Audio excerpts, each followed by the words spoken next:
知道吗？现在在台湾的加拿大人大概有6万，但在加拿大台湾人却有26万。你知道吗？加拿大最大城市多伦多，超过半数的居民都不是在加拿大出生的。事实上啊，加拿大有1/5都是外来移民，是8大工业国家中比例最高的。所以你应该不会惊讶，加拿大官方语言不止英文，还有法文。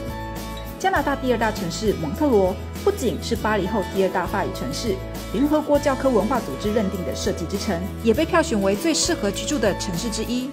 你知道吗？加拿大拥有世上最长的海岸线，如果不休息、不吃饭、不睡觉，徒步走完，大约要花4年半的时间才走得完。而且世上最长的边境，美加边境上头还有一栋不看可惜的歌剧院兼图书馆哦。喜欢唱歌表演吗？你知道吗？有北方好莱坞之称的加拿大，电视节目产量是北美第2多，紧追洛杉矶之后。电影制作是北美第3多，你知道吗？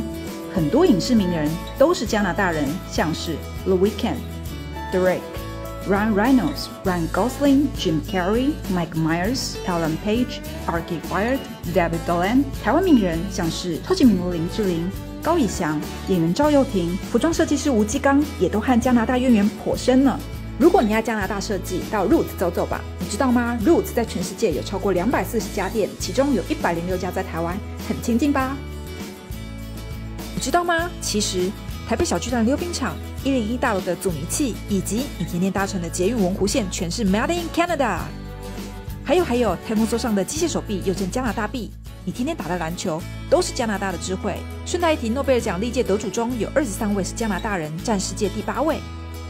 最后给大家的生活小智慧，用来控制血糖的糖尿病救星胰岛素，同样是来自加拿大发明。